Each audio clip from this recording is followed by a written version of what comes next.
Continuar olhando então para essa visita de Joe Biden. Lorival volta daqui a pouquinho, mas a gente volta para Manaus com o nosso repórter Guilherme Rajão, porque a gente vai entrevistar agora ao vivo o climatologista Carlos Nobre, que foi o único brasileiro que sobrevoou a floresta amazônica com o presidente Joe Biden. Rajão, estamos curiosos para saber como é que foi essa conversa de Carlos Nobre com o presidente americano. É com você.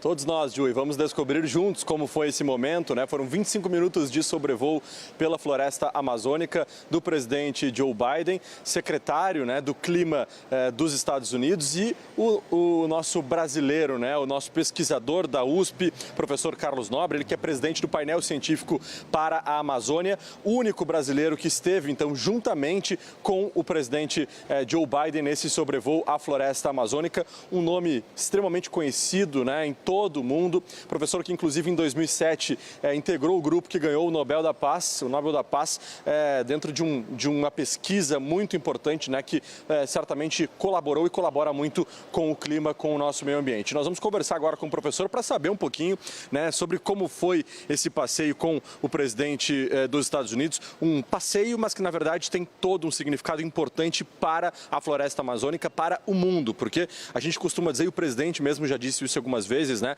que a floresta amazônica é o pulmão do mundo. O que dá para a gente dizer sobre esse passeio, como foram esses momentos juntamente com o presidente? Estou vendo que o senhor também está com o boné dos Estados Unidos, que foi um presente, é isso? Muito boa tarde.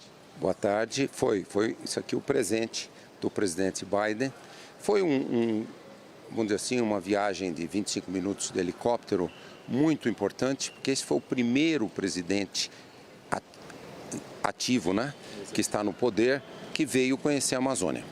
Então, foi muito importante porque nós voamos no helicóptero, primeiro em cima do Rio Negro, aí já deu para ver o efeito da super seca da história, a maior seca da história, dos rios amazônicos todos, do Rio Negro também. Aí já começou a ser possível mostrar para o presidente Biden todas as áreas desmatadas, todas as áreas que pegaram fogo do ano passado, fogo desse ano, toda aquela vegetação é tão seco que os igapós, as áreas na beira dos rios amazônicos que tem vegetação, tudo ali afetado, e também áreas que eram o fundo dos rios, aí já tem uma vegetação verde que cresceu, porque já tem mais de um ano com essa seca, e então nós vimos tudo isso, mostrei para o presidente Biden também inúmeros desmatamentos, e foi uma surpresa até para mim, nós estamos agora, 17 de novembro, já entrando na estação chuvosa, vimos 2 incêndios florestais, no meio da floresta. Que tamanho, professor? Olha, os incêndios eram pequenos, estavam no começo. Pelo que nós vimos, alguém colocou fogo hoje de manhã, não tinham explodido ainda. Mas incêndios no meio da floresta, não era nem perto de áreas de pastagem, de agricultura, no meio da floresta. E o presidente Biden viu tudo isso, e aí depois o helicóptero também voou e foi perto de uma grande reserva, Duque, chama Duque, fica um pouco a nordeste de Manaus. E ali tem uma belíssima floresta, não desmatada. Então o presidente viu também o potencial da floresta não desmatada, mas também passou por inúmeras áreas desmatadas e nunca se viu tantos incêndios, né? E dá para ver os incêndios do ano passado, que a floresta, o verde, né?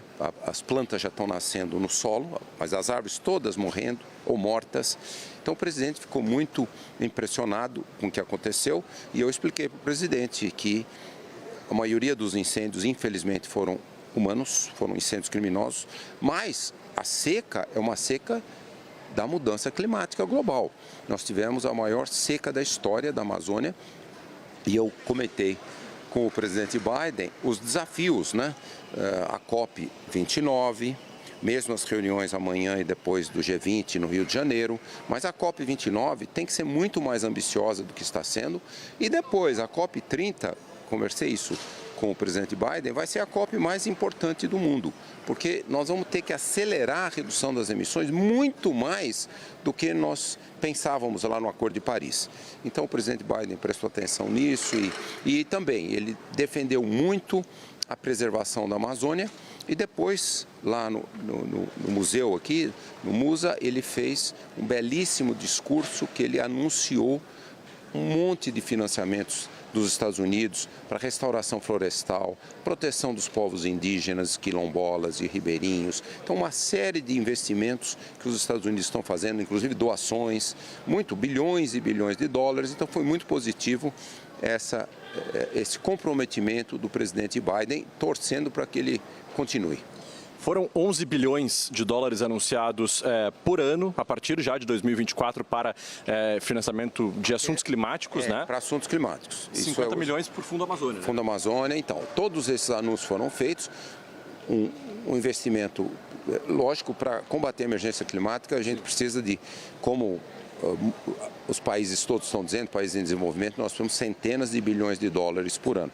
Mas um bom anúncio, um aumento de investimentos dos Estados Unidos e muitos investimentos aqui, como 50 milhões de dólares para o Fundo Amazônia, mas ele falou de vários outros investimentos para comunidades indígenas, quilombolas, ribeirinhos, e restauração florestal, vai investir bastante com os projetos de restauração florestal da Amazônia, em várias parcerias que o governo dos Estados Unidos já tem. Então, foi um discurso muito positivo e temos que agora, vamos dizer assim, torcer muito para que esses compromissos continuem. Isso que eu ia lhe perguntar, o senhor acredita, né, que esses anúncios que foram feitos trazem uma esperança de um cuidado efetivo para a Amazônia, professor? O senhor, enquanto pesquisador diretamente dessa área.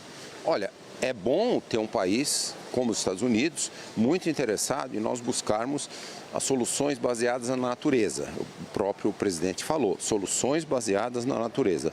Nós temos que zerar o desmatamento, a degradação, o fogo.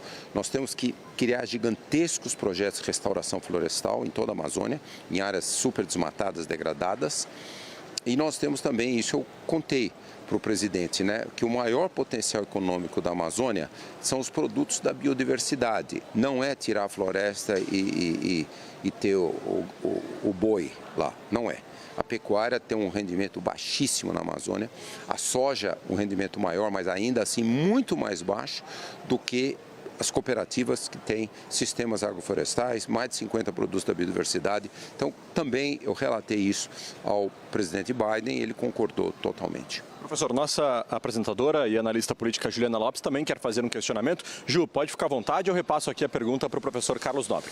Queria perguntar para o professor Rajão sobre exatamente a continuidade desses repasses e dessa junção, né, dessa troca ali de experiências entre Estados Unidos e Brasil, já que teremos um outro governo a partir do ano que vem nos Estados Unidos. Como é que ele vê essa troca e principalmente a continuidade desses repasses? A pergunta da Juliana vai ao encontro de que o senhor fale um pouquinho sobre a continuidade desses repasses, né, professor? Porque agora é um novo governo que vai assumir nos Estados Unidos a partir de 2025. Como é que o senhor enxerga isso e a preocupação também do Brasil para que, de fato, isso venha acontecer futuramente? Sem dúvida, tem um desafio muito grande, o comprometimento dos Estados Unidos com o Fundo Clima, o Fundo Verde para o Clima, esse é para o planeta como um todo. Mas é lógico também, nós temos uma preocupação se essas doações, esses investimentos, essas parcerias que o governo americano tem em várias atividades de proteção da floresta, proteção dos povos indígenas, quilombolas, ribeirinhos, tal, se isso vai continuar. Eu acho que, é lógico, todos nós brasileiros, todos os países amazônicos gostariam muito que esses compromissos até fossem muito aumentados. Mas ainda nós temos que esperar 20 de janeiro com a posse do novo presidente e ver se ele vai manter ou não. Perfeito. Para a gente finalizar, queria que o senhor falasse um pouquinho sobre o sentimento também de ter participado de um momento importante. Como é que o senhor recebeu esse convite para estar junto do presidente Biden e como isso se traduz na sua vida, uma vida sempre dedicada, né, ao clima, ao meio ambiente, a tudo isso que o senhor vem trabalhando com uma trajetória irretocável. Fala um pouquinho sobre esse sentimento, professor. Não, me senti muito bem, foi muito bom terem convidado um cientista brasileiro. Me senti muito honrado, obviamente, levei várias dessas questões para o presidente Biden e também apresentei para o presidente Biden um projeto que vários cientistas brasileiros, colombianos e peruanos vamos lançar aqui em Manaus no dia 28 e 29 desse mês. É um estudo para demonstrar que nós precisamos criar em toda a Amazônia o chamado Instituto de Tecnologia da Amazônia. Um MIT para a Amazônia, a gente chama MIT, e vamos lançar esse estudo. Estamos torcendo muito para ter muito apoio e comentei com o presidente Biden, expliquei que instituições dos Estados Unidos, universidades, são parceiras do nosso projeto e também universidades aqui na Amazônia e no Brasil. Então, falei com o presidente que seria muito bom, né, que os Estados Unidos nos apoiassem muito, e até fiz um pedido para o presidente que ele comentasse com o presidente Lula amanhã que a gente precisa criar um Instituto de Tecnologia da Amazônia. Professor, muito obrigado pela disponibilidade de conversar conosco. Sucesso! Eu que agradeço, vamos torcer muito.